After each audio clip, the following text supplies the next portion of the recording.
بسم اللہ الرحمن الرحیم۔ السلام علیکم ورحمۃ اللہ وبرکاتہ۔ حضرت ابو بکر صدیق رضی اللہ عنہ ایک روز چلتے پھرتے مدینے میں یہودیوں کے محلے میں پہنچ گئے۔ وہاں ایک بڑی تعداد میں یہودی جمع تھے۔ اس روز یہودیوں کا بہت بڑا عالم فنحاس اس اجتماع میں آیا تھا۔ صدیق اکبر رضی اللہ عنہ نے فنحاس سے کہا، اے فنحاس، اللہ سے ڈر اور اسلام قبول کر لے۔ اللہ کی قسم تو خوب جانتا ہے کہ محمد صلی اللہ علیہ وسلم اللہ کے رسول ہیں اور وہ اللہ کی طرف سے حق لے کر آئے ہیں، اور تم یہ بات اپنی تورات اور انجیل میں لکھی ہوئی پاتے ہو۔ اس پر فنحاس کہنے لگا، وہ اللہ جو فقیر ہے بندوں سے قرض مانگتا ہے اور ہم تو غنی ہیں۔ غرض فنحاس نے یہ جو مذاق کیا تو قرآن کی اس آیت پر اللہ کا مذاق اڑایا، من ذا الذی یقرض اللہ قرضا حسنا۔ صدیق اکبر رضی اللہ عنہ نے جب دیکھا کہ اللہ کا دشمن میرے مولا کا مذاق اڑا رہا ہے تو انہوں نے اس کے منہ پر تمانچہ دے مارا اور کہا، اس مولا کی قسم جس کی مٹھی میں ابو بکر کی جان ہے، اگر ہمارے اور تمہارے درمیان معاہدہ نہ ہوتا تو اللہ کے دشمن میں تیری گردن اڑا دیتا۔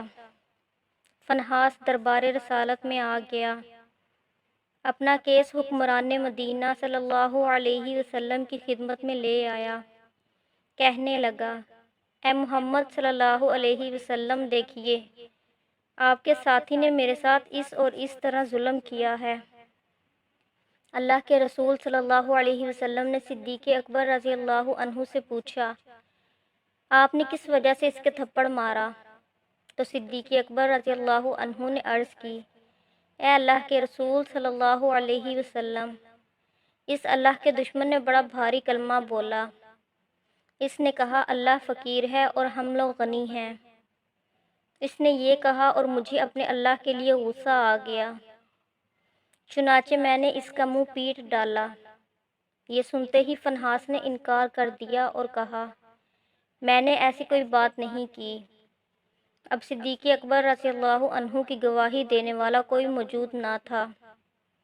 یہودی مکر گیا تھا اور باقی سب یہودی بھی اس کی پشت پر تھے۔ یہ بڑا پریشانی کا سماں تھا، مگر اللہ نے اپنے نبی کے ساتھی کی عزت و صداقت کا عرش سے اعلان کرتے ہوئے یوں شہادت دی، اللہ نے ان لوگوں کی بات سن لی جنہوں نے کہا کہ اللہ فقیر ہے اور ہم غنی ہیں۔ صدیق اکبر رضی اللہ عنہ نے اپنے مولا کی گستاخی پر رب کے دشمن کے تمانچہ مارا، اور جب صدیق کی صداقت پہ حرف آنے لگا تو رب تعالیٰ نے صدیق کی صداقت کا اعلان عرش سے کر دیا۔